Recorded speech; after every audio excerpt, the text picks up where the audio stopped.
You've selected a show from the Podcast Jukebox, a DIY podcast network. It's Will Shawn Podcast. The internet cried out for 2 more blowhards, and they courageously answered that call.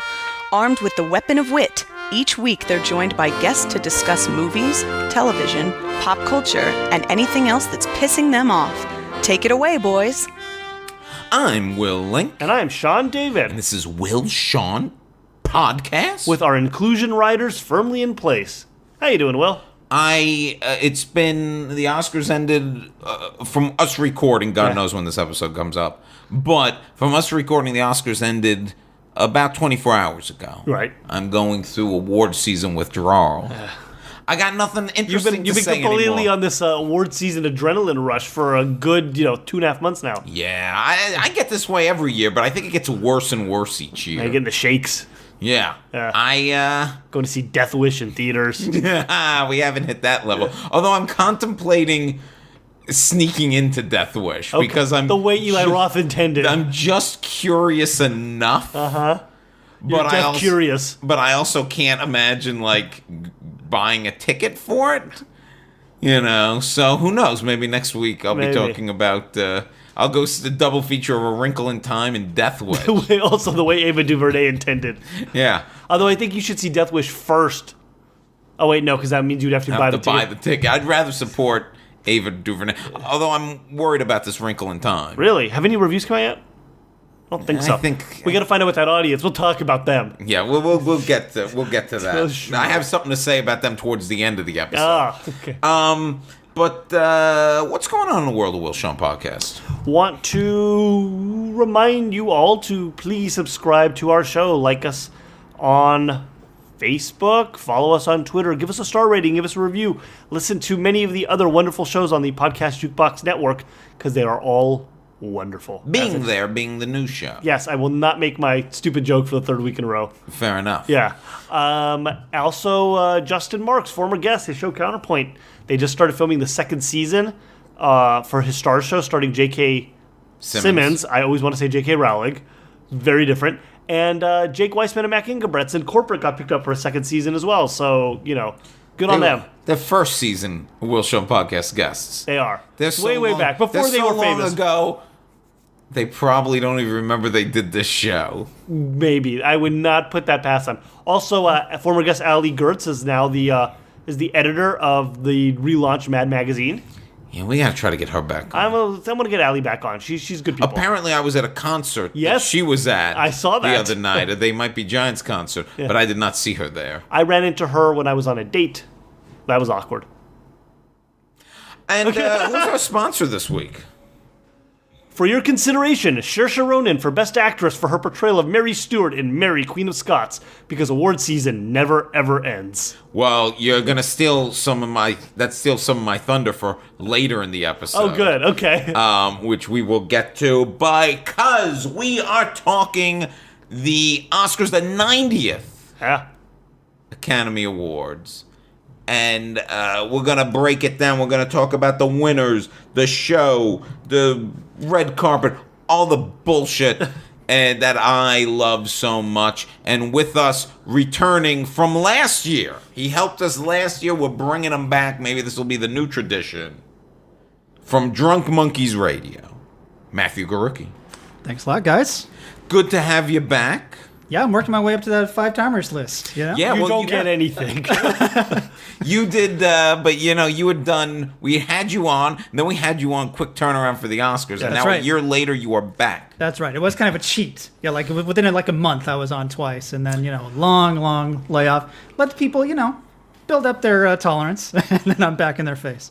Because this is one of the reasons why we like to have a repeat guest on for things like this is so we can concentrate. Really, no backstory. We don't need your backstory. Yeah, that's right. But, it has not changed. So before we get into it, real quick, just let the people know about Drunk Monkeys Radio, Drunk Monkeys. Do some plugs at the top here. Okay, plugs at the top, sure. So Drunk Monkeys is a literary magazine / sort of film blog, and we do monthly issues which have poetry, fiction, and then we do 100-word reviews of films and books. And actually, next month we will be putting out an all pop culture issue. So Sean is yawning right in the middle of that. I can't stand the pop culture. That's right. Give me some old timey culture. That's right. But so it'll be all like, I mean, for instance, we're going to run a poem about like Aqua Teen Hunger Force and all this kind of stuff's going on. And which you guys help me out with, or at least will help me out with. I misread the email and got overwhelmed and just said I can't do this now. We will be doing, which you guys did actually not that long ago, the top 50 movies of the 21st century so far. Yes. And that's been a process. There've been some good ones. Yeah, I mean, that was a nice thing. And actually, recently, I'm surprised how many movies from the last, let's say, 5 years ended up on this list. Hacksaw Ridge. Of course, yeah.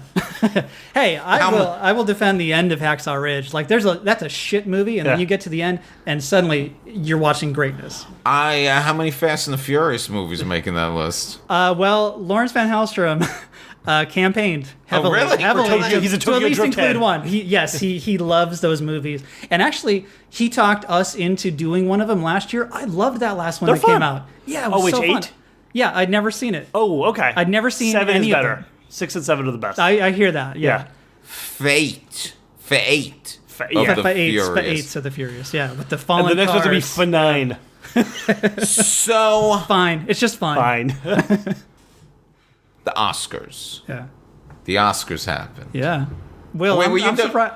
Did I step on your plug? Were we done with the plug? Oh yeah, it's all good. Okay, Yeah, good. just Drunk Monkeys and Drunk Monkeys Radio, the podcast, which is mostly about movies. Used to be interviews too. It's kind of more about movies. The Oscars. Got no time for interviews. The Oscars happened. This had been. Are they still going on? I'm They're pretty still sure. going on. That's a long Oscars for sure. I think what's interesting about this year is this was the most up in the air Oscars for Best Picture, at least. And then at the end of the night, there were really no surprises. I did pretty well. I did 20 for 24 in my That's picks, very good. Yeah. which I thought was pretty good. Sean, I feel like you would have done better if you weren't specifically going against me in some Yeah, so I made a categories. couple of picks, specifically in some of the technical categories, because I knew where Will was guessing, so I tried to out-pivot him. Sure. Didn't work out. Yeah. Yeah, and then we both got Best Picture wrong, but I should have gone...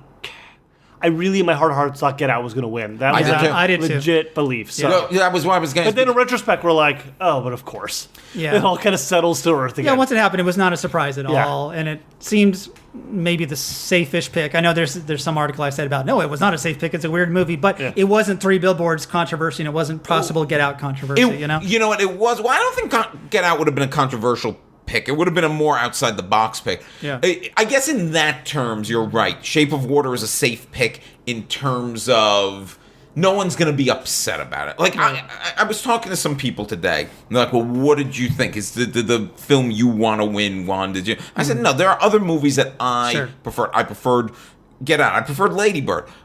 I prefer Phantom Thread. Phantom Thread was a masterpiece, but was never going to win. Never had a shot. I don't think Shape of Water is at all an embarrassing winner. I don't think it's one of those that we're going to look back like we do Crash or some of these things where we're going to be like, why did... Like, I think it is a perfectly reasonable winner, and it's a movie I happen to really enjoy also. That's how deeply weird. I think we take for granted how deeply weird that movie is.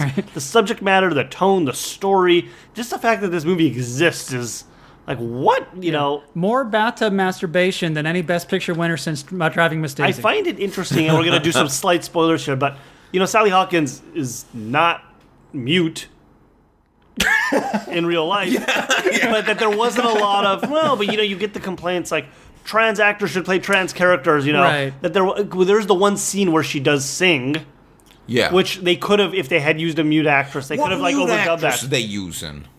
Go find one. Okay. It's not like Sally Hawkins was the one that got that movie greenlit, you know? He didn't go to Fox Searchlights to star Sally Hawkins from Paddington, you know? But that is also and like kind a of bunch an of Mike outside the Lee box movies. pick. I mean, she's not a big name No, in but the what I'm States. saying She's is, middle-aged, but, you know, you if they had cast a mute actress in that role, he may have, you know, found... They're doing It like could have helped the they're doing like community. a deaf only. There's like a movie made by deaf and blind people. So you know, I'm Right. sure they could have found someone. Didn't Todd Haynes in what is it, Wonderstruck? Wonderstruck Wasn't the girl was cast she really a deaf girl, Yeah. and now she's in that movie A Quiet Place. Oh, okay. So quiet. Well, I don't really. It's interesting that I don't actually have a problem. No, with that. it's just interesting that we never heard a peep of anyone complaining that Y wasn't a deaf. Yeah, you almost always hear something from some corner of the internet. Someone always has a butthurt about something. So Well, maybe it's because she has to sing in one scene. But they could have. What I'm saying is, if you had they could have dubbed they could have dubbed that. That could have been lip synced or whatever. I don't know. Listen, Bong Lee was in Miami Vice and gave a performance that was phonetic, so anything could happen. Shape of Water, but it is a weird movie, and it also is a movie because it is what I do think is nice about it with this year. It really is a movie, though, about these outsider characters. I mean, the heroes of this movie are the fish god, the mute woman, the fish god, the gay man, the black woman, who are all being terrorized by the symbol of Michael Shannon of America, Yeah. of like the power of America with played by Michael Shannon, and I mean there are subversive themes going on in this film that I wonder if those themes would have been talked about more if that we didn't have movies like Get Out come out this year. Right. as If it well. was like a or more Three Billboards, yeah. if that hadn't flared up. If it was like if you had dropped this movie into the Best Picture lineup from a couple, maybe even last year or 2 years ago, with a more conventional quote unquote lineup of prestige pictures, because each Get Out and Three Billboards really drew a lot of the energy and conversation. So Shape of Water in a weird way was able to, dare I say it, swim under the radar.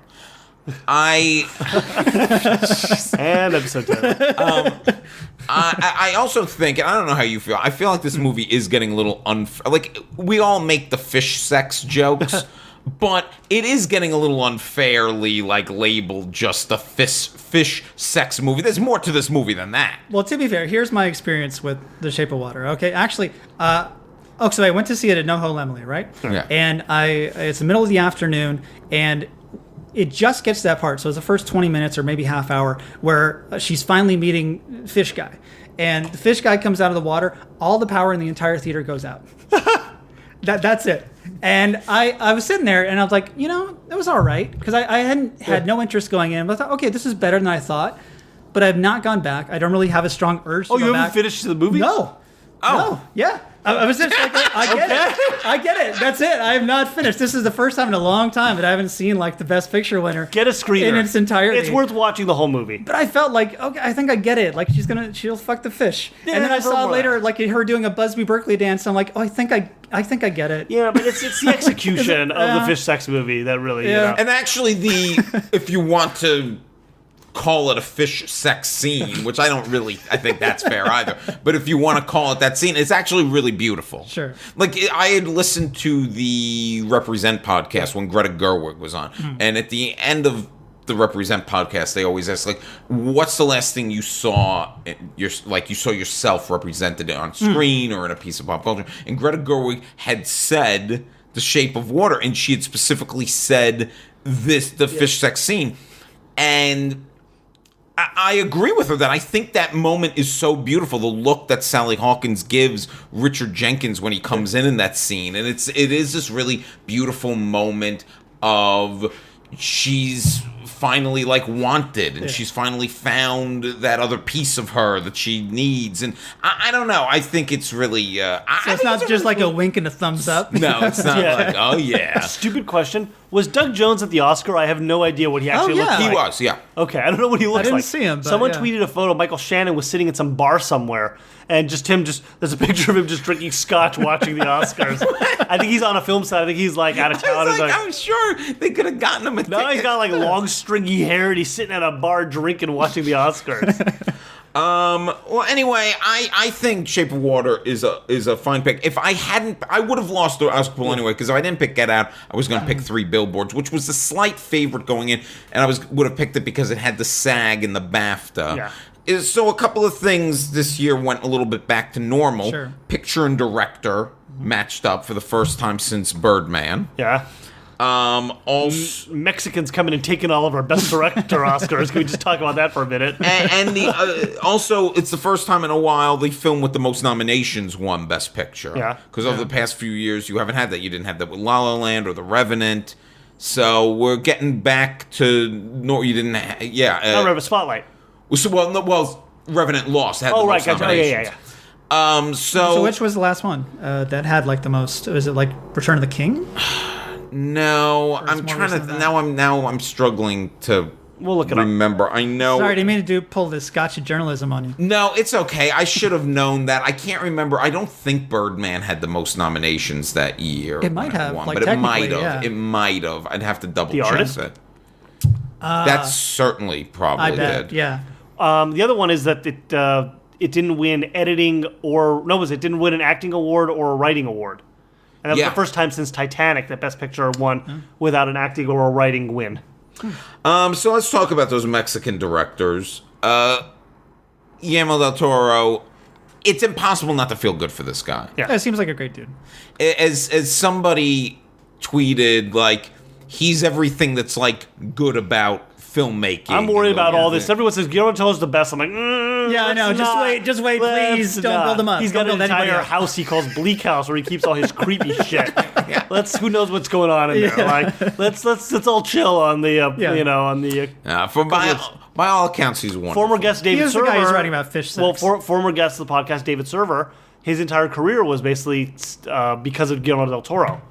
That he, when he was in high school, he wrote to him while he was working on Hellboy, I think, or Blade 2. remember this, and yes. he got flown out as like press to do like a set visit and report on the God. movie, and he's still very good friends with Guillermo del Toro. That's nuts. That's Yeah. great. So- Yeah, you love stories like that. Shape won 4 Oscars. Billboards won 2. Dunkirk won 3. Get Out won 1. Coco won 2. Blade Runner won 2. Phantom Thread won Yeah. 1. Yeah. And I'll say, I wasn't a fan of Three Billboards, but it won the awards it deserved. Yeah. Those were really great performances, and I had a ton of problems with the movie in general. Mostly the script. I just thought the dialogue was really not I good. was very worried Billboards was going to win screenplay. Yeah. I was very concerned about that because Get Out, I wanted that script, but I also would have loved Lady Bird to win that. I would have loved The Big Sick to have won that. Yes, absolutely. That was actually my personal favorite. Just watching Camille and Emily on the red carpet and everything was so awesome. And I loved that movie too. It was underrated. Well, let's talk about some of these other winners and maybe their speeches, and we might as well start with the biggest one of all, Frances McDormand. Oh yeah. Who she when she walked up there, she did. I gotta admit, when she first walked up there, she looked a little more Nervous? Yeah. than I've ever seen her look at any of these things. And once she started talking, she was not. Oh, yeah. But I think it was because she knew the speech she was going to give. Yeah. Oh, she was building the moment. Well, because she put the way she was kind of like shaky, and she goes, "But I have some things to say." And she was Exactly. doing, I think, a little bit for effect. I'm curious. I would want to go back and watch her acceptance speech for Fargo. I wonder. It was 20 years ago, but if she was as kooky up there Right, 20 years ago right. when she won. From what I remember, by it not being all that memorable, Yeah, pretty She was. straightforward. I think it was pretty straightforward. Yeah. But I think like Less political climate. she also like in the run up to this because she doesn't wear makeup and she doesn't she wore jean jacket to the Tonys, like she don't give a shit. But I feel like by the time we got to the Oscars, that she did actually I think she appreciated this award yeah. in this moment. Sean, I know you really loved the speech. I really so why like don't the you speak speech. to I that watched a it little again. bit? Well, I joked afterward. They said Frances McDormand burnt down the theater and they'll be pulling the bodies of men out of the wreckage for weeks. I just thought it was so effective in how she took advantage of the moment, how she got the audience involved, but then she by adding that thing with the inclusion writer, she put in something tangible that people could do. Yeah. I've been hearing a lot of this today where people say, we need to reform Hollywood, we need to make change, but how? Where do you start? And just by this fact, the inclusion writer is a writer that an actor or an actress can demand that says that at least 50% of all the, I think it's the cast or is it the crew as well, but at least 50% of all the of the cast in the movie has to be from a diverse background. So when you have a character that's coming to give one line or whatever it is, or smaller roles, that you won't sign on to the movie unless there's this agreement that they're going to be as inclusive as possible in the building out of this film world that they're making. And so, and this is also, it's also, I also said it's script dependent. Like if you're remaking Glengarry Glen Ross, they obviously understand. But Dunkirk was not going to have a lot of black It's funny actors, you mentioned that because I listened to a podcast this week and they were saying Glengarry Glen Ross remake, but all with all women. Well, they did one of that as one of those Jason Reitman live reads. They did okay. once. Yeah. All right. It can work. I'd Ocean's 8 coming, so you know. I'd say that. But Dunkirk's a great example of where that's never. But I mean, a movie like Three Billboards, something like that. A movie like Shape of Water, which in these do have slightly more diverse casts, slightly. Yeah. But also they're hamstringed by the time period. Like you have to, you know. It was a great speech, my heart, and I feel like I can't help but think that there could have never been an upset in this category because even if people were like, I like Saoirse Ronan better, well, I got to hear what speech she's going to give. Like it was built up the idea though. Like she had a lot riding on it.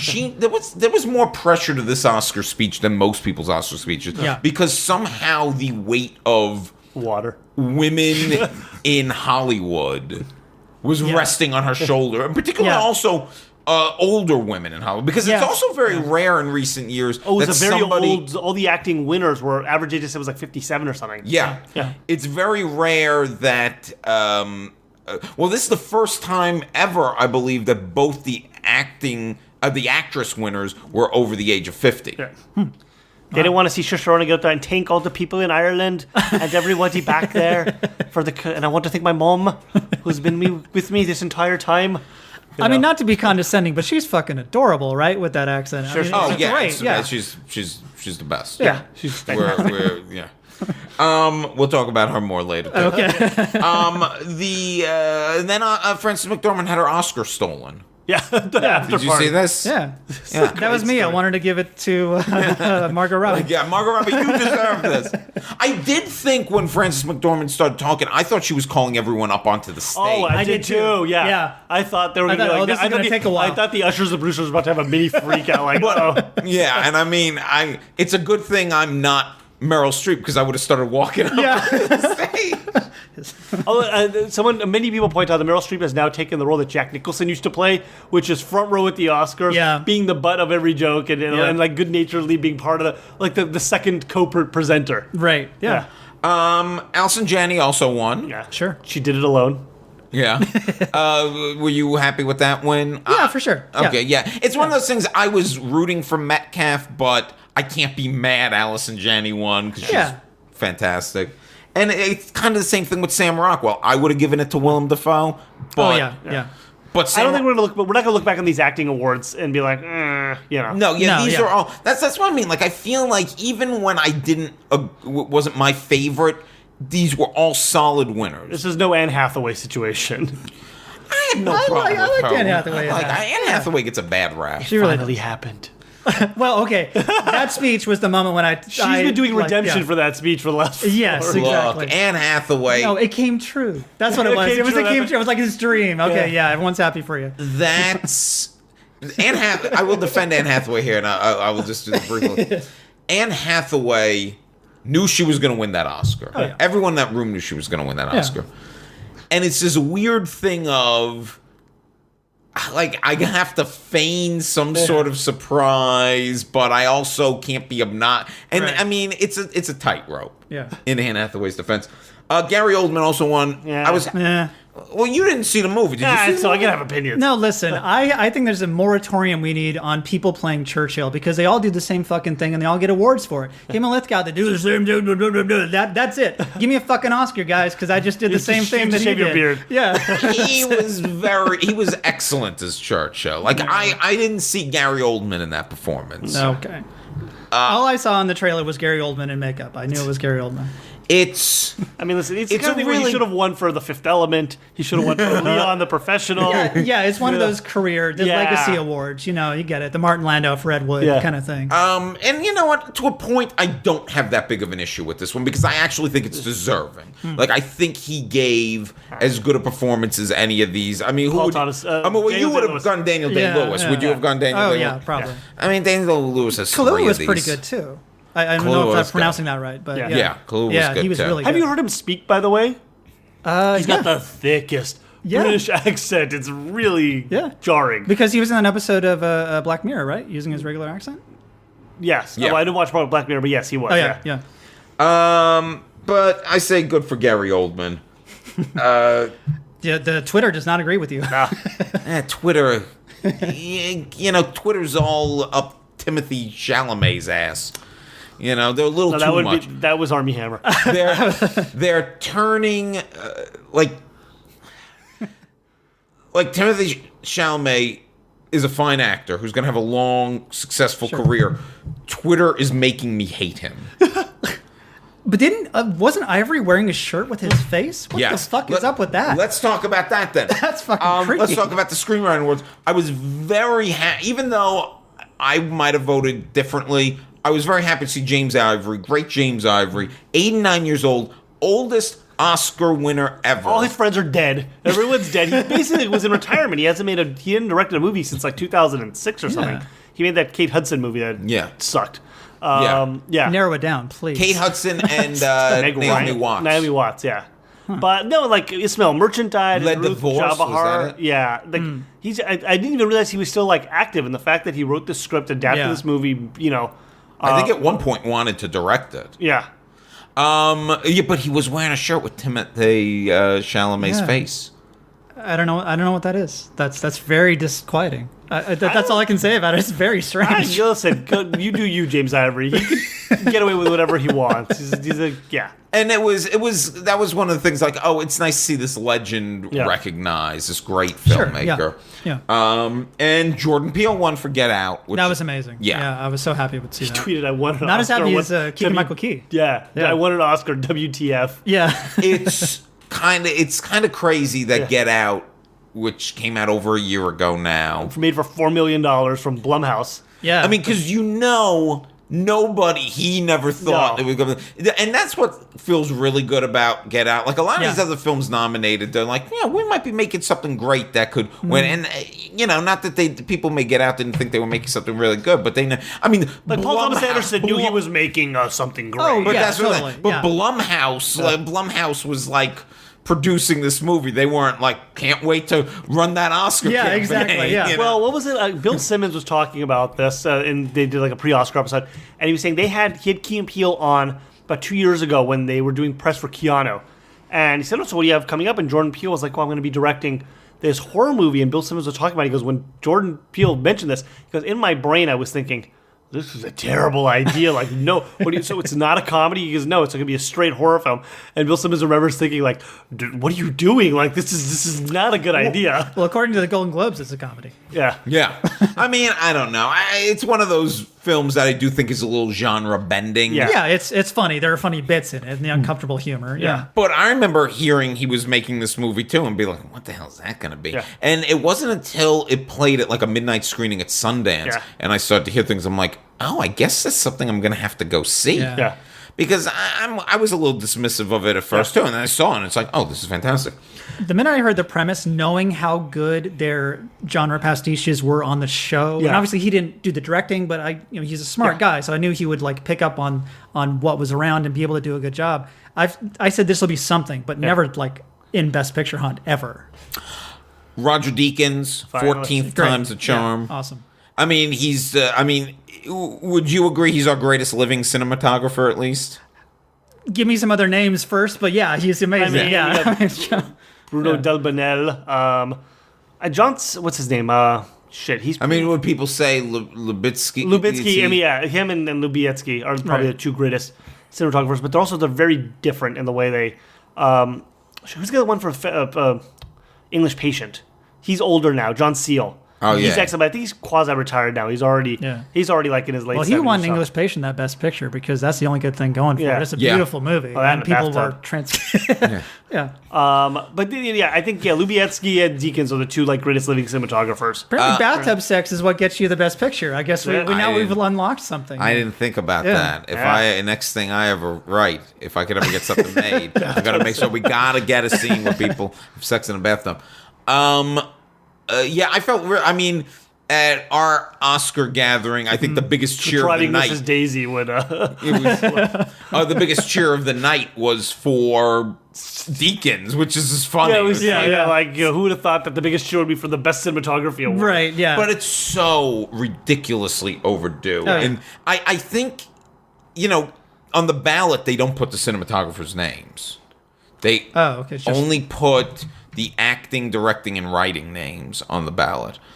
And I think that probably hurt Deakins in the past. But now we're at a point in the culture where it's so talked about on social media and all these blogs that I think there was more of an awareness of, oh, shit, that guy never won. And that helped. But I think also probably like if you're just seeing that name, like if that's all you know about Blade Runner is how beautiful it is, then that might even if you did know it was Deakins, you would say, oh, that was a great looking movie. And that's probably why Blade Runner also won visual effects over Apes, which is one of the 4 I got wrong. Yeah. I didn't realize he shot The Village. Are you looking up Deakins' filmography? Yeah. Beautiful Mind. Shit. That's the thing. Like cinematographers work so often that like the great cinematographers can end up shooting some absolute crap. It usually looks great, but it's a shit movie. Sean, Yeah? you called this last night during the show or questioned it, and then it was correct. Robert Lopez, not an EGOT winner, a double EGOT winner. No one's ever done this. At 43. And he's got, like, I think on some of them he's got 3 Yes, already. he's got 2 Tonys. He's got 3 Emmys for the TV show they do. He's got 2 Oscars, and he's got. Does he have 3 Grammys? I think he only has 2 Grammys for Book of Mormon and Avenue Q. He's got a. He's got 3 Emmys and 4 Emmy. Yeah, maybe he's got 4 Grammys. He's got 4 of one, 3 of the other, and then 2 of them. He's got to work on becoming a triple EGOT winner then. He's got to lap them all. Yeah. Well, he won obviously for Coco for best song, Remember Me. And Coco obviously won animated. There was no doubt that was going to happen. Yeah. No Boss Baby fans in the house. Or what if Ferdinand? Was Ferdinand nominated? Yeah. Holy shit. All right. Kobe Bryant is an Oscar winner. Speaking of Me Too. Which is weird. Not even just that. It's just weird seeing Kobe Bryant on stage with an Oscar. Talking in Italian to his kids. Yeah. But he did have the nice line about calling back to a few weeks ago where Laura Ingraham said they should shut up and dribble. One of my parents are going to hang out with her too. Yeah. So Which is that the most political Kobe's ever gotten? Because like he's one of those kind of Jordan guys who never really talked Now about that he's politics retired, he's getting a little bit more, Yeah. and he'll be emboldened now with his Oscar. Yeah. were there any other awards before we moved on to some more things about the show itself? Mark Bridges for costume design for Phantom Thread was a Sure. shoo-in. Yeah. Well, he won the biggest award of all. He won the Helen Right. Mirren. Yeah. Yeah. He won the jet ski. But let me tell you what, The Irving J. Thalberg Jet Ski Award. The Douglas Fairbanks Jet Ski Award. The jet ski thing was kind of a cute way to deal with like the They didn't overdo it. They didn't overdo it. If he had brought the jet ski out every 15 minutes, still got the jet ski, Right. More than one nominee then referenced jet ski. Yeah, exactly. It was like a weird thing. Including Deakins, right? Deakins, yeah. He didn't need a jet ski. Yeah. But what's unfortunate about is that to get this jet ski thing, like they did a very good job of not cutting people off. Yeah. On the show. That's what the show went 4.5 Except that hours. last guy. It went 3:40. It's not even that long. 'Cause I have no problem. Go 5 hours. I don't give a shit. Because this is what I'm doing this night. I mean, I'm going to watch the Oscars. And I hate when they cut people off. I mean, granted, if a sound editor's talked for like 3 minutes. Okay, yeah, maybe we got to get. And I have thoughts about the Jews. Yeah, okay, get them off the stage. But I do have an issue with them always cutting people off. Yeah. And it's the biggest moment of these people's lives. Yeah, absolutely. And it drives me crazy. The producer of Shape of Water, Del Toro, speaks, who had already spoke. He gives the mic over them, and they start playing the music because they got to get to end the show and bring this. If the show's just let the guy talk for 2 minutes, and then they have to bring out the guy Helen Mirren. Ski and Helen Mirren. Yeah. Was he wearing a light? No, he was wearing a life. Yeah, life preserver. I mean, he was game for it. It was worth it for that last shot. Like it was like, okay, I get it, whatever. But that last shot of him on the life preserver was great. They had to make sure whoever won was cool with doing that. Yeah, if it was Agnes Varda, they would have had problems. Or James Ivory, 89-year-old James Ivory. Get up there, old man. We gotta sell the bit. Rule of threes, old man. Get on the jet ski. So let's talk about some of the bits with the show itself. I happen to think Jimmy Kimmel is a terrific host for the Oscars. He's very good at this. Yeah.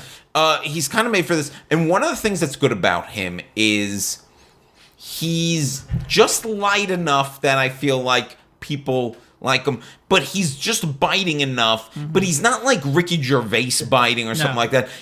When he makes fun of you, you feel like you're in on the joke. Yeah. Unlike like a Ricky Gervais where you feel like you're the brunt of the joke. Yeah. So Jimmy Kimmel walks this really fine line, and I wouldn't be shocked. I don't know if he's going to do it again next year, but I wouldn't be shocked if we see him in a regular rotation like Billy Crystal was, where every couple years. I mean, look, he's under ABC contract. Is it always right ABC there. or do they rotate it's always the networks? ABC. Yeah. Okay, so as long as they're happy with him, I mean, listen, the ratings were terrible this year, so. But there's a lot of reasons for that. Sometimes that reflects the nominees, right? Yeah, and a lot of people said because people were sick of things getting so political and stuff. I don't think that's necessarily even the case. I don't buy that. I think a lot of it has to do with the nominee. I mean, you look, the highest rated year ever is Titanic. Yeah, sure. And there wasn't a bigger movie ever with all the Oscars and the buzz and everything. But you're never going to get that again because of the way the culture's divided, the other options you have to watch things. So, I mean, all those things account for the ratings being lower. It would help, though, if they would nominate, like, a Wonder Woman or a Black Panther into these awards. I think that would get more people watching. Well, yeah, as you know, look, Wonder Woman was one of my favorites. I champion that. And if you got, look, there's a spot. It wasn't 10. There was 9. I think I said on the show a couple weeks ago, I would have had no problem being nominated for Best Picture, although I don't know if I would have nominated it for anything else. And that's a weird thing to say. Would you have nominated Star Wars for Best Picture? Star Wars The Last Jedi? Yeah. No. Well, I would. Yeah. But it's like... I mean, I like it, but no. But it's like, I think Force Awakens, why couldn't that have been nominated? I'm just saying. That would bring eyeballs to the thing. And isn't that why we expanded everything? I don't know. But I don't have a problem with the crop of nominees that were nominated. But there is something that I felt the show was more outwardly political. Like it wore its politics on its sleeve in a way that the show doesn't always Well, they had a whole do. Me Too montage. They brought out Annabella Sciorra and Ashley Judd and Salma Hayek. But then they sort of tried to tamp that down a little bit by having, look, we like the military. Here's war movies, Right, you know? yeah. So we celebrate the troops. No one here's taking a knee at the Academy Awards. Liberals did not applaud enough for Fox News, apparently. When did they mention Fox News? No. Fox News today said, the liberals... very quiet applause for the military thing. Yeah. They don't celebrate the military the way I celebrate the military. Yes, exactly. Because we're never going to win. Okay, well, let's talk about the military montage. I thought this was a night of great montages, but that one was awkward. Yeah. And that one, I think also because it came so out of left field. Yeah. And I don't think anyone knew what to make of it. And it did feel a little too much like Red Meat from Middle America. You know, a lot of shots of American Sniper in there. The only war movie that we had that was nominated was Dunkirk, which wasn't the U.S. Army, and the first 5 minutes of The Post. Like, those are the war movies. Right. But it did make for one of the better Kimmel jokes where he apologized for the veterans having to see Matt Damon. That's very good. But it was also overtly political in a way where Jimmy Kimmel basically said, hey, say whatever you want in your speech. Like, it was like, it's free range. And Yeah. Jimmy Kimmel himself has become very political. Yeah, since it's But it also, I think, smartly didn't, like, Trump's name wasn't mentioned all that much. wasn't mentioned at all. Was it mentioned at all? I don't think. I mean, there were references to There were walls, the and borders, administration. yeah. But yeah, it was more like the Oscars didn't go after the administration directly. I think it they went was more after about themselves the issues. and Me Too Yeah, and like absolutely. cleaning up our own house. I think there was a lot of that. But a lot of the Latin winners, especially, did mention like walls and stuff like that. And there was talk of the Dreamers and stuff like that. Yeah. Sean, you had a lot of thoughts on the sets, I believe, also. The sets were weird. Let's just Yeah. say the sets were a mad fever dream, and they kept changing them up. And during our party, I kept describing, what they look like. So it'd be It's like it's like Agrabah in the Matrix, or what was like Beauty and the Beast, or I said like this is what happens if a mosque and a church have sex. The sets were really garish. It looked like if Liberace had designed them, and then you had this. For lack of a better word, it looked like one of those crystals that you get at the mall. The polished crystals that are halved. That's what it looked like, a crystal vagina. Like, A that's what it was. geode. Yeah, a geode. That's what it looked like. I don't know. That set was weird. It looked like Elsa's palace from Frozen. Yeah. Like, it was too much of everything. It wasn't elegant. It's the set, but I did like the redesign on the envelopes where the category was clearly written in multiple sans serif fonts on both sides of the envelope. So there would be no mistake. I did appreciate they didn't hit that too many times. Like they had a couple of jokes about it. because and- you had to. Yeah, but they didn't hit that over and over. They and were over saying again. it was interesting. Someone said that they should have brought up Barry Jenkins and the Moonlight crew at the To beginning give of the their show proper to speech, give their yeah. proper speech.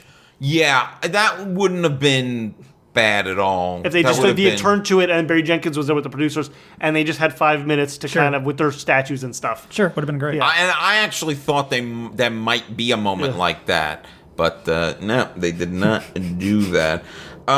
They should have had what's his name, that producer come out. Wait, there's been a mistake. Right, yeah. The La La Land producer should have come out at some point. He was in the crowd. He was there. They looked. They had a shot of him. He did not look too pleased to No. be clearly on camera. Yeah. I liked the way they showed the previous acting winners, like the little montages they did before, like supporting actors, and you see all these supporting actors. Last year they did a thing where it had all of the winners like accepting their awards, but they're all kind of saying the same thing. I think it's more interesting to see the characters. You want to see the performances And the way they characters, would pick lines of dialogue that would play off of each other. Whoever were the editing Yeah. team that put these montages together, this was. I agree with This that. was Usually some the grade A montages- montage. This was Can be death, but these were great. I have watched at least 5 or 6 times now the 90th anniversary montage of like 90 years of film. I've watched it at least 5 or 6 times. I love that montage because it captures so much of what I also personally love about the movies. It's also a diverse montage. Like there's a shot of Texas Chainsaw Massacre in it.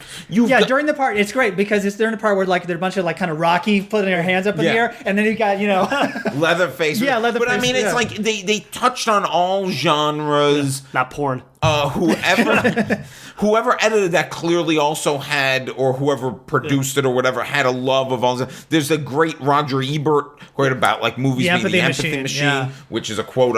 They chose their sound bites, like you said, perfectly, and the music they Saw your used tweet. was phenomenal. First of all, the beginning music is like the mysterious like interstellar music. Yeah. Then it moved on to Forrest Gump. Yeah. Then Lawrence of Arabia because that's obligatory. Sure. And then I never realized how much I love the music from Love Actually, the score of Love Actually, but it's a really that what it was? That's what it ends Wow, on. okay. That movie is really good. Like, I like that it. movie Why holds not? up. But that Fine. that music at the end of Love Actually that they used at the end of this montage. When the kid's running through the airport, right? That's the music. And it's a really good score, and it worked perfect. I love that montage so much. Speaking of Texas Chainsaw Massacre, as far as my Twitter feed reactions, Toby Hooper was the most notable person left out of the In Memoriam, which is a weird person to leave out. And they always leave out, it's like, how could you miss this? Like, isn't there someone whose job it is just to keep a fucking spreadsheet? I mean, look, I it's know gotta be trades so every easy. day when someone dies, you just put in the spreadsheet. And then when it comes to Oscar time, you just pull out the fucking spreadsheet. Like, it's not that tough. I know they can't put everybody in. Yeah, but we could have dropped a couple publicists. We could have got Toby Hooper in there. I mean, the guy did two of the great horror movies of all time. And half of another one. Well, I was giving him full credit. At least they ended on noted misogynist Jerry Lewis. Right. Gave him the final word in the montage. I think, as you pointed out, Sean, when the montage was over, like, this wasn't that bad. Yeah, not a bad crop this year. Considering the year. Well, it was devastating the year before. I know the year before, it's like everyone is dead, and this one, it's like, people died. Jonathan Demme died. That's really sad. Yeah. But it wasn't. Yeah, it like wasn't Harry Dean Stanton. Harry But Dean come on, Stanton. you see Lucky. Like he wasn't long for this world. Right. Still a great actor up to the end, but I want to talk about the presenters now. There's only two presenters we need to talk The about. best presenters, Tiffany Haddish and Maya Rudolph. oh yeah, By far. by a long shot. It didn't even feel like it was scripted. It felt like they were just riffing off each other. Yeah. They were just improvising. Well, this is also the difference between getting two actors who maybe have met once at a party come up there and do banter, and two legit comic minds. Here's Lupita Nyong'o and fuck, I totally blanked. Yeah, but was the her and person with Kumail the army? Nanjiani I thought were pretty good. No, but I was trying to think of what would be a weird pairing, to put together. Who was the one with Armie Hammer? Channing because Tatum. it was just like, you're really good looking. that was it. Oh yeah. Oh no, it was Gal Gadot. It was Gal Gadot. That was a beauty. That was. It was like, we're the most attractive people in this. Yeah, room. they like to do that. Tiffany Haddish wearing the white dress that she wore at SNL. Yeah, that was great. That was so cool. You telling Meryl Streep that she's going to be her daughter, and Maya Rudolph. We always forget how funny she is. It's crazy. Yeah. How fucking it's weird that she and Paul Thomas Anderson. It's like, who's more talented in that couple? Yeah, totally. You know what I think also though, because of that with Maya Rudolph, she doesn't act all that much. I think she's got 5 kids. I think and then she's got this whole thing. She clearly loves variety shows because she keeps trying to make variety shows happen, and they're not happening. No. But Tiffany Haddish, I would not be shocked if in the next few years you see her hosting the Oscars. Sure. Yeah. I feel like she's a little too much of a loose cannon. Yeah, it's like you need to have some discipline, and she could just go off and in the best possible way. But I feel like maybe they'd bring someone like a Maya Rudolph on, so she's not doing it alone. But you know what? She can. But she's also. Here's the other thing about Tiffany Haddish. She'll give an 18-minute speech. She's so loose and fun, and there's kind of a sweetness about it too. There's almost a naivete that I don't think is. I'm not saying she's naive, but that is coming off in whatever she's doing. That I feel like everybody better take advantage of real fast. Yeah. Oh yeah. Because remember when we all loved Jennifer Lawrence? I don't dislike. I don't dislike her Lawrence. either, but I'm just saying, it's worse just than. She hates us now. She Well, hates the public. She we does did not steal want to be a all her movie naked star. pictures. Well, exactly. Yeah. Exactly. Yeah. I mean, I didn't, but Just go see. Go see Red Sparrow. But Jennifer Lawrence, the Jennifer Lawrence thing became a little too Jennifer Lawrence-y. It became a But Tiffany parody of Haddish herself. could become too Tiffany Haddishy eventually. But I think maybe not just because she's a comedian, where Jennifer Lawrence is an actress. Kentuckian. And an actress who can be funny. Yeah. And she looked amazing with her hair and her shoes. And her next to Jodie Foster was quite the pairing. Yeah. Yeah, Jodie Foster and Jennifer Lawrence presented. And they presented Best Actress. Yes. Instead of Casey Affleck, which meant they Who went home to his home planet. Right. But there was a shot of him in the Best Actor montage. It was brief. Yeah. And He's somewhere under a sheet right now. I like that movie. And Yeah. Emma Stone presented Director. Yeah. So it was all everything was a little thrown off Yeah. the way it usually is. I love I love when they bring out old Hollywood. Like, I loved seeing Eva Marie Saint come out there. That was great. Yeah. Edith Head told me we're going to burn down the patriarchy. And Alfred Hitchcock pulled out his penis. But see, here's the thing. In profile. In a silhouette profile. Bulbous. Now, do people like this, or do just we like this? Like, I think we like this. I think a lot of people are like, who the fuck But I is mean, this? even when I was a kid, I would be like, oh, who is this person? Like, I had a curiosity about this. And that's why I think it's important that they do things like that montage. Yeah. That they bring out Eva Marie Saint or Rita Moreno, or even at this point, Christopher Walken, who was, you know. Yeah. Taylor Broken said, what happened in Natalie Wood, Christopher? Yes. Yeah. Oh, my father, I was talking to my father today, and he's like, how old is Christopher Walken? He's like, because he's not looking good. I was like, he's not looking. And I mean, he can't be that much older than my father, probably. But Your father was not a dancer. Right. Let's look up Christopher Walken. But that's one. But I mean, that would expose me to this stuff. Yeah. When I was younger, and I think I grew an appreciation for it. That was a He's 74. He'll be 75 this month. Oh, he's about 10 years older than my father. Okay. Noel Murray on Twitter said that people were complaining about the montages. Yeah. And he's like, this is when I was a kid. This is how I learned about other movies. Yeah. Is I saw this scene, I was like, what's that? And you seek it out, and that's how you learn. And I was one of those kids that like that too. But so we're you guys. But We got plenty of YouTube others. now. I don't need But montages. Exactly. Yeah. Here's what's really also weird. Like how many people, let's just say in our age range, you made an Edith Head reference. Yeah. Like even people, Well, maybe from The Incredibles, people might know that. they but, don't you know know. what that's based on. Yeah. I was on one of those like tours of like the Paramount lot once, The and they were Edith like, building, yeah. and they showed us like, now does anyone know who this is? Right. And it was Edith Head. And I'm like, that's Edith Head, and everyone was so shocked. I know. Who is this fish god that walks among us?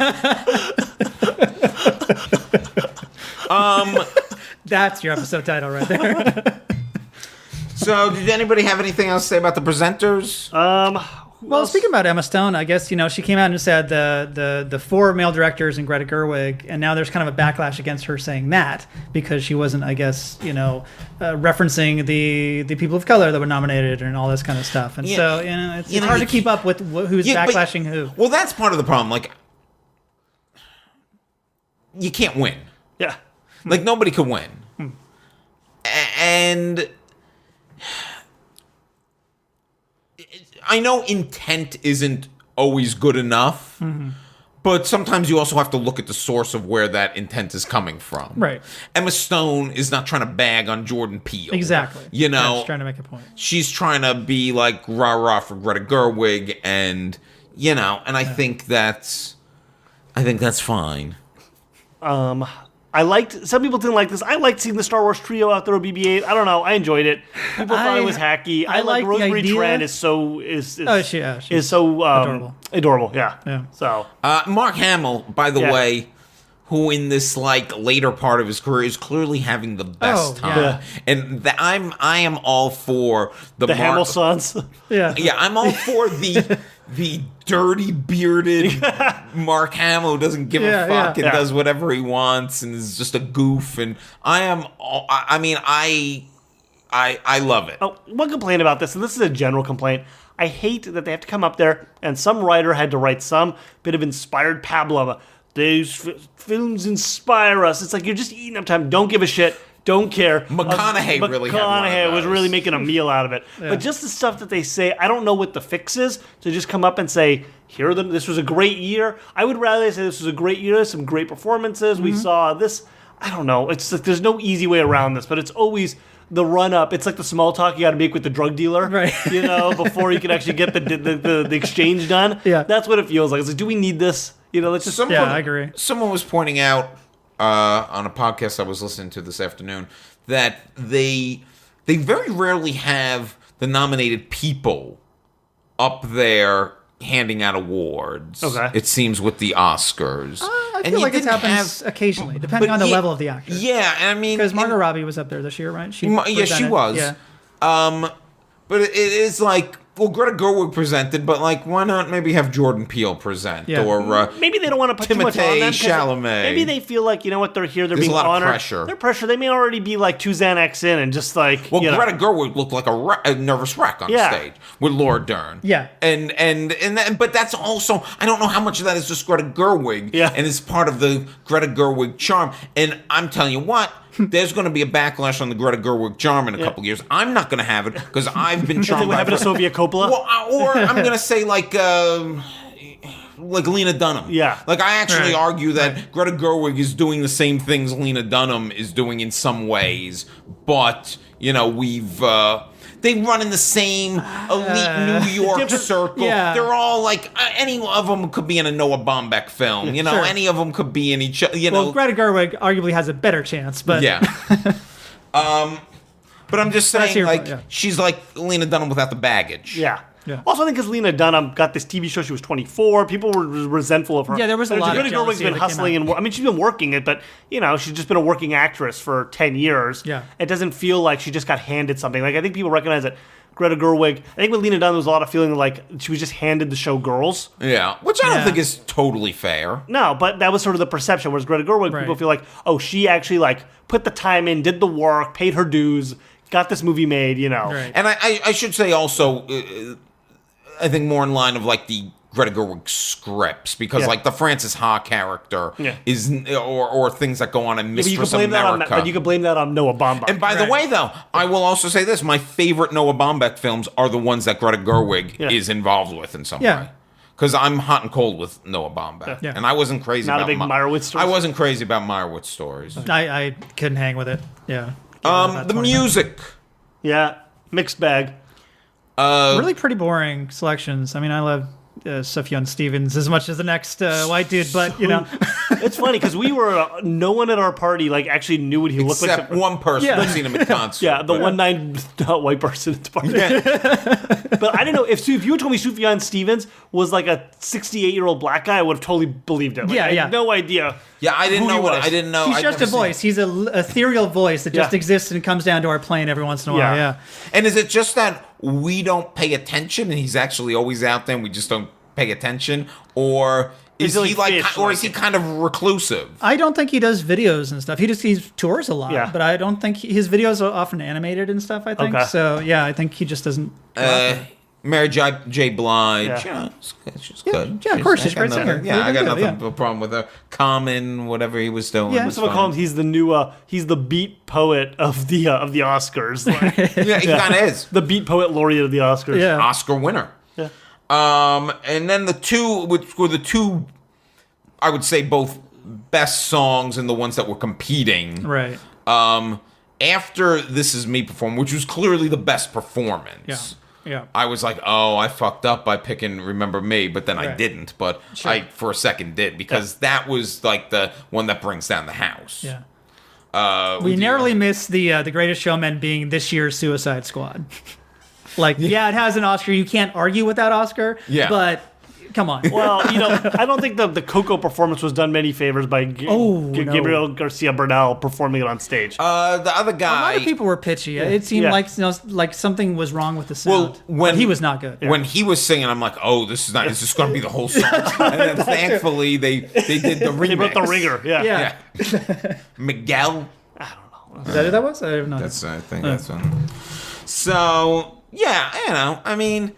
Music is always a problem on these shows because you're kind of at the mercy of what gets nominated. Yeah. And a lot of times it could be like a song that was written for the end credits of the movie. Well, so it's that's like, the what thing. is this? I didn't know the song from Mudbound, even though I saw Mudbound, probably because when the end credits of Mudbound started, I turned to my friend Melody, who I was watching with. I'm like, that was really good. Well, also because Netflix gives you 15 seconds before they that's also true. They punt your ass over to watch Pulsar or whatever that drives me. That's why even the Joel McHale show, like their end credits are like, no one watches the things on Netflix. But that's something that annoys me with Netflix watching a movie because sometimes I like to bask in the moment of a movie. Bright, that's a movie I was thinking of. They send your ass over to Bright. 15 seconds where you got orc cops. I got to deal with this now. Okay, Matthew, did you watch a lot of the red carpet? I actually really didn't. I kind of don't. I have it on in the background always, but I don't pay a lot of attention. You know, I didn't see the red carpet. Someone just made it in under the wire to get his Oscar picks in. Yeah. But the big red carpet talk was about Seacrest. Yeah. Should E, and I don't know whether this is an obvious question or not, but should E have had him host? You know, it's tricky because my answer would be no. But I don't know the whole story, really. I'm aware that he's being accused of stuff. Which E says they investigated. They said they did an investigation. So maybe fair enough. But also, TMZ's also claiming that it's a lot that's trumped up and that this woman is looking just for a payday. But also, does Seacrest have too much power at E? Doesn't he run half that network? Well, he's got his production company. With them. So the question is, could they actually make the choice, even if it was the right choice to make? That's true. Yeah. They probably stuck with them. But that's a good question because, oh my God, but this was inevitable and with this movie because, if these charges are trumped up against him, because it's the only thing we've heard and a lot of people are coming out, but then people were avoiding him on the red carpet too. Sure. Yeah. Which... I don't know. Taraji P. Henson gave some shade over on ABC because then she came over onto ABC after talking to me they asked how she was. Great, now that I'm talking to you. Yeah.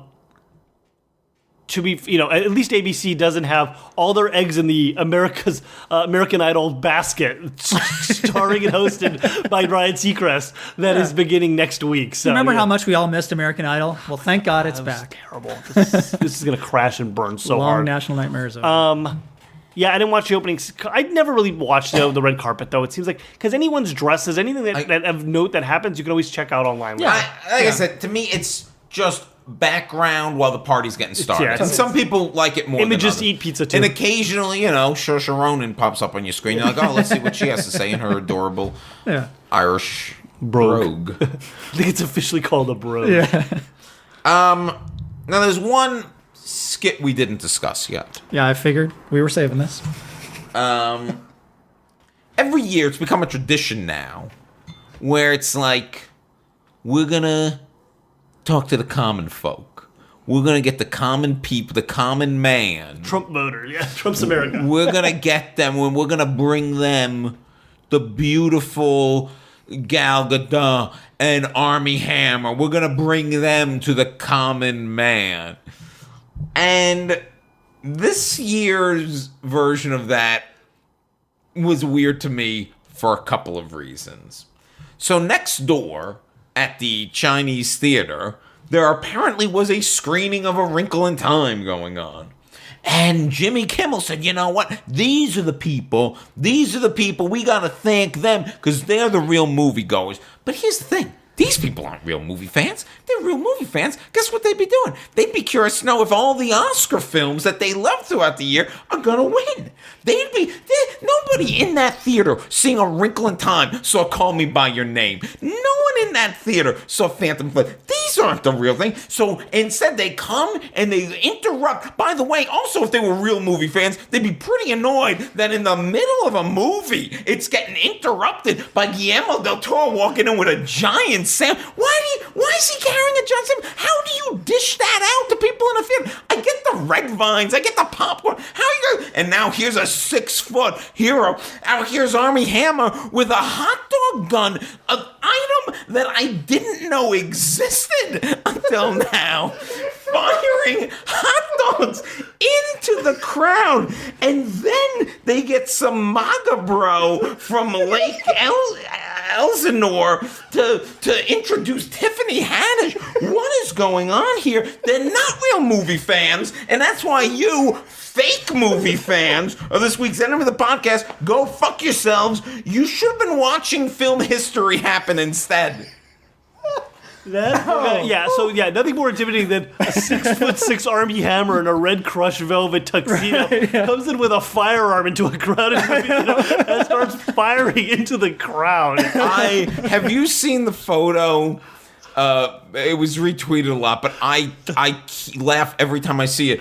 It was a tweet. It was him looking kind of mean, holding with one hand up like a superhero, and it's like, call me by my name. It's amazing. And these people started losing their shit. And my first thought was like, if you're going to come in with some A-list celebrities and surprise them, listen, Ansel Elgort's not high on that list. Like, If Ansel Elgort came in and interrupted, look, okay, if Margot, you bring your Sandra Bullock, you bring Meryl Streep, you bring a Tom Hanks. Well, look, They led with Gal Gadot for a reason. The one of the biggest movie. Guillermo del Toro, no, you just have a fat Mexican guy. But the average person, and me, if Ansel Elgort interrupted my screen of Wrinkle in Time, I'd be like, hey, buddy, I'm trying to watch the movie. Like Harry Mark Hamill. Yeah. Now, look. Well, if Gal Gadot and Margot Robbie, who was also there, if the two of them come, they can interrupt any. I'll give them full permission to interrupt. And you know how I am. Yeah. They can interrupt any screen. Which was awesome. I got to give Margot Robbie credit because we talked about how nervous Greta Gerwig was. Like Margot Robbie, said, "Fuck it, I'll go." Like she had, she's got a big award she's nominated for. She's running. That was awesome. That does seem like firing hot dogs at people seems like an Australian thing to do. But like Armie Hammer, I mean, he's in movies. Is he a movie star? I don't know. Well, BuzzFeed had a whole article about whether or not he was a movie star, which was the meanest fucking thing I've ever read. The article was so stupid. Yeah, it's so unfair. You bring in George Clooney, you bring in a Matt Damon, like that would, The other thing too is that poor schmuck that they pulled up. I was like, it's going to be 12 hours till we find out this guy's a neo-Nazi. Oh, exactly. And the internet is going to have what's his name, Ken Bone all over again. Yeah. This poor guy, and they couldn't find. Okay, first of all, Lake Elsinore is like 90 miles from here, so this guy had to drive in conservatively 2 to 2.5 hours of traffic to go to Hollywood Highland on Oscar Sunday to go see a free screening of A Wrinkle in Time. Right. This was, and they couldn't find, that's the other thing. If you're going to grab a random person and put them on camera in front of a billion people, you need to, find some, don't get the dude with the long hair and the beard that looks like a roadie for Judas Priest. You need to get like an Asian girl. I feel like you're asking That's for your answer to everything, Sean. No, but I feel like you're opening yourself up to problems when you just get the white dude bro. Yeah. You don't know what's clearly had no idea who Tiffany Haddish was. had never seen the name. Yeah, because he's not a real movie fan. And he's got a camera in his face, and there's Jimmy Kimmel there. And 5 minutes ago, he was watching Oprah Winfrey and Reese Witherspoon with blue makeup on. He's like, I love it. I'm loving it. Is he loving it? Because here's the thing. And he was sitting in the front row. How much could he be a movie fan in the front row of a movie theater? I'm going to see this Wrinkle in Time movie, but I've got my doubts. So the point is... Was he a big Selma fan, was he? The point is... He loved the 13th. Yeah. One quick thing about this, and also, maybe you're going to get to this, but this is the laziest way to do this kind of prank, too. Yeah. It's literally just the reverse of last year. Yeah. Right? Yeah. You're right. That's it, But here's my other question. I really want to talk to somebody who's involved with this show, because I am not buying...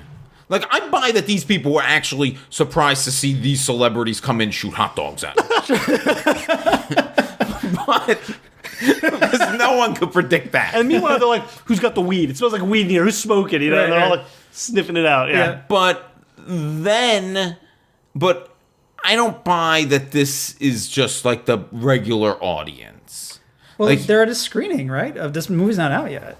Yeah. So something's up. A movie that Disney, ABC. Yeah. With a lot of Disney celebrities. I mean, Mark Hamill was in a Disney movie. I don't know. Maybe these people were already down by the Oscars. They're people who were in the stands. Maybe they're people who know that something's going to happen, but they don't know what it is. They don't know they're going to get to meet fucking Wonder Woman. Right. But I don't buy that these people and are... Baby Driver. I don't buy these people are completely unvetted. Yeah. Because you can't go up to somebody in that audience and be like, oh, what are you thinking of A Wrinkle in Time? Be like, this thing's a piece of shit. I'm glad you interrupted. Yeah, it was interesting because when they cut to the footage of inside the theater prior to them busting in, it looked like there was just a still from the movie trailer of Oprah Winfrey on screen. It didn't look like they caught them in mid-movie. We didn't see any actual footage of the And film. also- It just looked like they had superimposed a still from the film as if like they're watching the movie now. Yeah. Boop-a-doop-a-doop, you know? But they look pretty bored watching that movie. Maybe it hadn't started yet because it was like 7:05. Maybe. I was thinking that maybe they brought them all into the theater and sat them, and it was probably going to start at 7:30. Yeah. I don't know. Maybe they were just showing something up on the screen, like they had some title cards. But they asked the guy how you like in the movie. I don't know. What time did the movie Well, start? what are you going to guys? say when, you know, you've got a mic in your 6:35? face? Like, what time did that movie start? You know what you do? You tell the truth. Yeah. Maybe it's great. Maybe it's so great So that, what- that so a what else are we- dude bro from Lake Elsinore loves. Maybe we just not involve the public in this little Hollywood circle jerk anymore.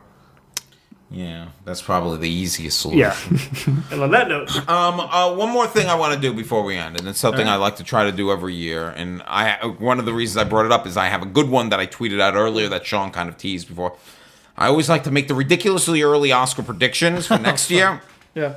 And I mean, you mentioned it. I'm calling it right now today. Saoirse Ronan is going to win Best Actress for Mary, Queen of Scots. Okay. Which is a movie coming out this fall, which also stars Margot Robbie as Queen Elizabeth. Mm-hmm. But didn't Rain already tell that story so much better? But here's also my rational thought on this. There tends to be this thing that you see where people who are nominated, it's like, oh, Russell Crowe should have won for The Insider. Let's give it to him for Gladiator now. There's always that trend. Like, that's like, if you're nominated, like, I think year in after being retrospect, nominated. I think that as more years pass, Russell Crowe absolutely deserved it for Gladiator. That is an iconic role, more so than I think The Insider. Yeah. Okay. Yeah. But I hear what you're saying. They give it to the wrong role. Yeah. Yeah. And I think Saoirse Ronan, I think Lady Bird's going to be a film that sticks around for a while, and we're always going to be like, oh, yeah, she was Lady Bird. She was Lady Bird. And I wouldn't be shocked if next year it's like, oh, yeah, we had to give it to Frances last year, but this is your year now. And I It's think possible the Oscars work that way. so that is, and I'm sure she'll be brilliant in the movie, Well, too. she got two movies this year. She got On Chesil Beach, based on the Ewan McEwan book, who wrote Atonement. And she's got this Mary Queen of Scots, also with David Tennant and Guy Pearce. It's a good cast. Do you have any? You're going to turn to me, and I have no idea what's coming out this year. So I really don't, especially like the prestige movies. Like, I usually hear about those kind of, late in the year. I mean, I will say We got that the new Scorsese movie coming out, The Informant. Yeah. No, that's- The Irishman. Nah, The Irishman. That's good. They're good this year. But Or- no, How does here's- that not starring Saoirse Ronan in a play? Right. Yeah. The Irishman finished filming today. Oh. But The Irishman's a Netflix movie. And this is Right. going to be the truest, and they're going to give it theatrical so it could qualify. So was 'cause it's Manchester Sure. by the Sea. Oh, it was Amazon. Amazon. Yeah, No, Amazon that got knows a what the fuck they're theatrical doing. release. They know Netflix doesn't know what they're doing. No. And Because Mudbound is a great movie. Mudbound should have gotten a Best Picture nomination. I have argued that if they put that in theaters for a few months and then Yeah, put it on I Netflix, agree. it would have. And I would, Netflix is gonna get The Irishman to qualify because it's fucking Scorsese. Yeah. And goddamn you if you don't put a Scorsese film on the big screen. Yeah. And this is gonna be the true test, I think, of how seriously Netflix will be taken by. I'm just assuming The Irishman is going to be an award-worthy film. Yeah, it's Scorsese makes films that haven't been in the past. Like, Casino wasn't up for a bunch of Oscars. Bringing Out the Dead. Didn't it win an Oscar? Did Sharon Stone win? No, I think she was nominated. Yeah, okay, yeah, but It's not like Goodfellas. This is another Exactly. mom movie. Yeah, sure. Like- Kundun wasn't up for anything. I don't Yeah. think. Also shot by Roger Deakins. Don't forget Ready Player One. Spielberg's got another masterpiece. Oh, God. Locked and loaded, ready, coming right at us this year. I'll say the only thing that I know is coming out that I think will probably get a lot of Oscar buzz is Laura Dern has that movie about like the sexual abuse, right? The memory thing. And Laura Dern doesn't have an Oscar. Maybe That's a she'll huge be Saoirse's big competition. yeah. But at this point now, a full year away, I have to stick with this Saoirse prediction. Right. Like till You're buying all the Saoirse stock? Yeah. You're long. And I didn't mean to go away from your point, Sean, because that looks like garbage. Ready Player One looks like a piece of fucking shit. Other contenders I think that we might have this year. First Man, which is Damien Chazelle's new movie about Neil Armstrong. Maybe Gosling gets a nomination there. Is he going to play playing piano on the moon or something? He's going to play. Little did you know, but we brought jazz to the moon. That's right. Alfonso Cuarón has a new film called Roma, Okay. which is a story about a middle class family in Mexico in the 70s. That seems like it's Oscar baity. That seems okay. That's like the most practical, down to earth thing he's done since like Y Tu Mama Tambien. Yeah. Right. Yeah. And Widows, I'm very excited for, and I've been excited for a while. This is Steve McQueen's new movie, Okay. which stars Viola Davis. Sandra Bullock? No. It's also got Daniel Kaluuya. It's got Great. Liam Neeson, Colin Farrell. It's about these. I'm not entirely sure, but from what I gather, it's almost like a heist movie, or like a Heat kind of thing, and it's about these women whose husbands, I think, are, I guess, killed. They're widows, and they're putting together some job. Like their husbands were criminals, and they're putting. And it sounds like a real, also kind of departure from some Steve McQueen stuff. But there was a very early screening of this thing that people went nuts for. So Okay. There's another person that's coming out. We have a new. And don't forget, when it was Tarantino, that movie's not going to That's happen next year. That's Yeah. Next year. There's another director that's coming out with something else this year, and I don't remember what it is. We don't have like an Ang Lee movie or anything. not that I know of. Billy But Flynn does that? too. Yeah, I was gonna say, does that matter? No. I mean, I know the guy's got 2 Oscars, but then he does a lot of crap. He does. You like the Woodstock movie, Forgetting Yeah. Woodstock, or whatever Yeah, that whatever was? that was. I mean, don't discount Black Panther. Could still Yeah. be kicking I around am. in the Yeah. mix. I'm discounting it. You are? I mean, I think it's great. Yeah. But I'm discounting it as an Oscar What about contender. Sicario 2, Sicario season? It's I coming mean, out. I'll see it. Hey, did we mention Get Out? Because Get Out was last. I have a feeling that we had a conversation about Get Out and how good it was, and would it be last Did we? year? Maybe we did. I'll have to Wow. go back and check Look the how tape. genius I'm- we I'll have to are. go look at the game tape. But This might have been off mic, to be fair. I mean, I'll believe they nominate a Marvel film when they Yeah. do. Yeah. And I mean, I guess there has to be a first one, but I would have thought something would have been nominated by now. I don't know, or a superhero movie. Yeah, So I mean, someone else that's got a movie coming out this year. Crap, I can't remember. Okay.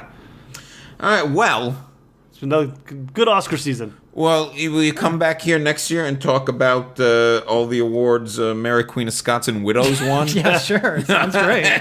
I'm down. Absolutely.